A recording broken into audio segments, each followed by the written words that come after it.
Whether 2 years or 2 days, whether Missouri or Oklahoma, Joplin and Moore have a lot in common. I'm KSPR's Joanna Small reporting live from Moore. I'll tell you how two pastors are sharing a very painful learning experience. 76% say they believe regular texters and drivers will eventually be killed in a car crash. 93% say they believe regular texters and drivers will eventually have some kind of a crash. So clearly there is a disconnect. Oftentimes speed can be the biggest factor when it comes to eye injuries. So we decided to use our radar gun and put this thing to the test. Our balloons topped out. Oh my gosh, that was 94. Well, believe it or not, this is actually where Katie Ratliff and her boyfriend Rodney Penny rode out the storm. They crawled down into this culvert, curled up together. Well, think of your air conditioner like a propane tank. Inside of this tank, propane is a liquid, but turn the nozzle and it releases as a gas. She typically talks to patients for 1 or 2 hours a day. Having the mask on made it tough for her to be understood. It's so easy. First, you set up a fundraising page. Then you select a fundraising goal. Here is the pretty crazy part. Lofton is only going about 25 miles an hour. See? So imagine how much more difficult this is at higher speeds on the curvy county roads. Joe, reporters pretty much do this all the time. We show up on your front porch, we say we are from KSPR, and then we just expect you to believe us. Well, the same thing basically happened to an Aurora family, only they were not believers, and the experts say they were probably right. KSPR reporter Joanna Small ran that race earlier today, and she joins us now live from Boston via Skype. Joanna, nice to see you there. Where were you when the bombs went off? Let's start with that. I was about a block and a half away, Joe, and actually this is a really good time to show you this map. I don't know how well you can see it because it's Skype, but you see this circle right here? This is where the bombs exploded. This is the finish line. And then here where this X is where my husband Mark and I were standing. What's going through your mind after that happens? Oh, so much. So much when the marathon ended. I was happy, and Mark and I were celebrating. We were taking happy pictures, and then you hear these two explosions go off and everything changes. And it doesn't matter anymore that you ran a marathon. It doesn't matter anymore that you're there with all these world-class runners, the best runners in the world, and it's this point that you work up to for years just to get there. All of a sudden, the only thing that matters is everybody okay? And they're not. And so when I think back on this day, I'm not going to think about the rape. I'm going to think about what happened in Boston and remember the people who lost their lives and lost limbs. And that's a horrible, tragic thing, and it changes everything. They caught John Kimberlin of Fair Grove actually trying to get out of this building. Police say he caused some damage to doors and windows, but the emotional damage for those who are a part of Head Start was really far worse. We advise you, if you are traveling out there, definitely you want to take your time. A lot of thunder, a lot of lightning, nothing severe where we've been to this point. But let me show you what kind of technology we've been working with. We're in the Storm Chaser vehicle. This is the KSPR Storm Chaser. And inside here, I'm only going to open the door for a second because of the rain, but we've got it set up so we have our laptop and we're able to check radar. We can connect to the internet as we're driving down the highway.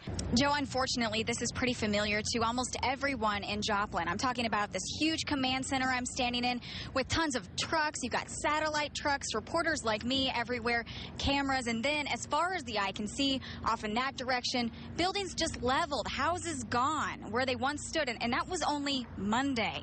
But two Joplin pastors are not here. Instead, they are a couple of miles away, spending their painful anniversary showing people how to get ready for here.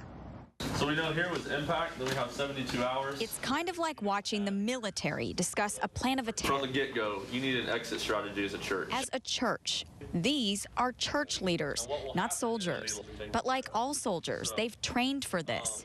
And like many soldiers, they've been in a real battle zone too. It took about 2 hours, and then from that point we found out that our church wasn't hit, that we still had power, water, lights, everything was good to go. And so immediately we just said, all of our leadership, let's just get to the church plan of how we're going to attack this.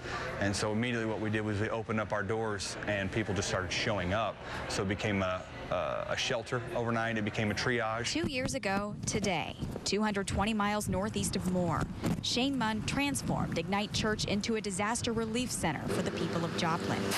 Now, inside Journey Covenant Church, he's showing somebody else how to do it for their own heartbroken community. You've heard of the term organized chaos. Well, for the Joplin pastors, that's exactly what this is. But 2 years ago in Joplin, it was a whole lot more chaos than it was organized.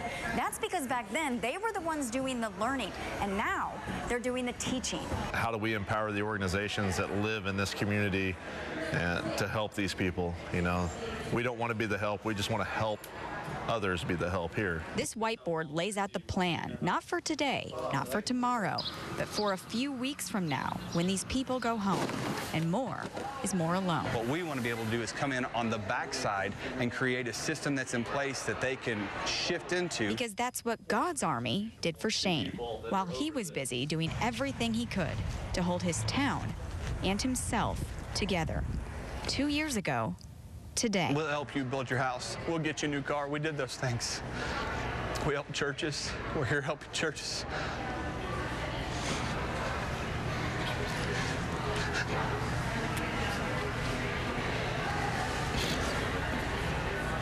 But you can't give someone back their daughter or their son or their wife.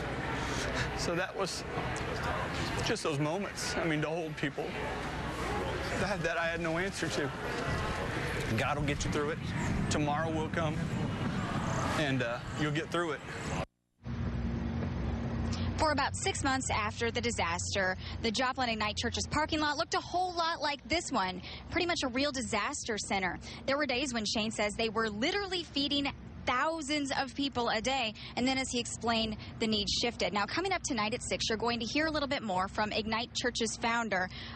He was in that story that we just featured. He's talking about something that he says a lot of people really don't want to talk about, but it is a reality that he and Joplin faced, and the people of Moore probably should prepare for too. That's depression. We'll have his story coming up tonight at 6, Joe. Lee, Park Place Apartments just off the Branson Strip is where things came to a head today, but it is certainly not where this story begins. This is where Desiree Clark lives. You may remember her from earlier this week. She is the victim of an alleged kidnapping in Springfield. She's the one who left a note in a gas station bathroom begging for help. A couple found that note and then came to her aid. She also has a baby girl with Sean Robertson, the man she says kidnapped and raped her. How quickly things have gone from terrible to horrific. I took him out of the water, gave him one last hug.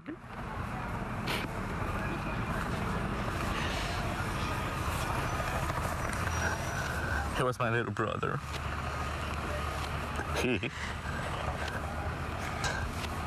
He was brave. I'm sure he fought. Oh, yeah. I'm sure he did. Ivan Valentine says the man who kidnapped and raped his girlfriend earlier this week came to their Branson apartment complex, this time looking for him. Ivan says Sean Robertson threw a knife at him, then bolted into the woods, but not before drowning Ivan's 18-year-old brother in the bathtub. It was just there at the wrong place at the wrong time. It was just my little brother.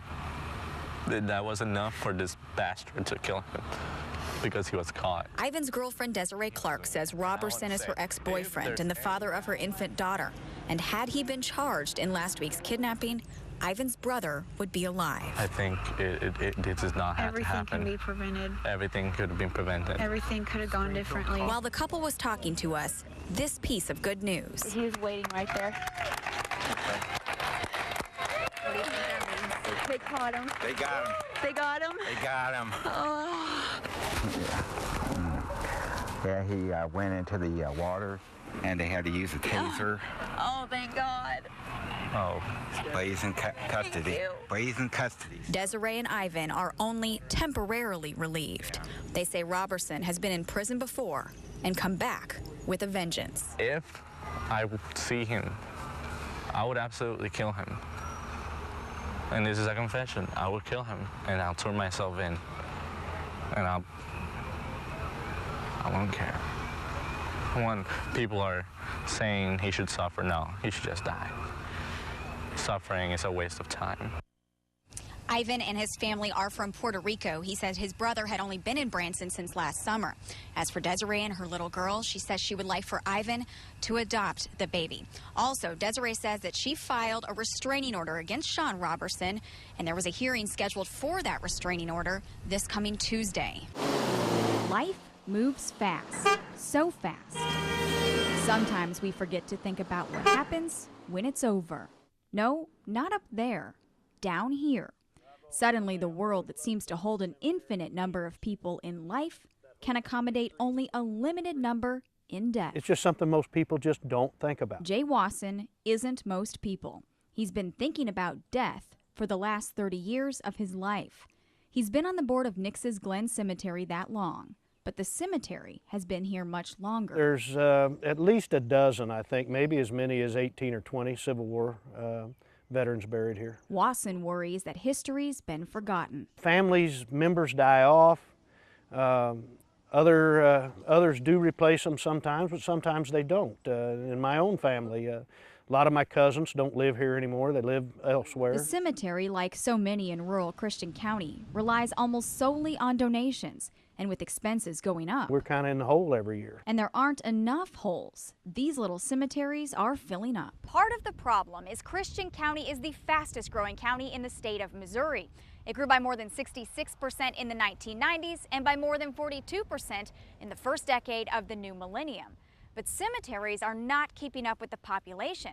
So when all these new residents die, where are they supposed to go? We bought an extra acre. But others have found alternatives. The baby boomers have broken tradition. Lynette Hall's Springfield-based urn business is booming as well. The cremation rate nationwide is 35% and growing. When I first started this business, there were only 4 or 5 retailers because all of our business is online. So now there are hundreds, just in the last 5 years. 5 years, gone in a flash. And when the rest of Jay Wasson's years are gone with them, he knows where he'll go. I've got my plots over here in my family line. Do you? It's definitely a problem.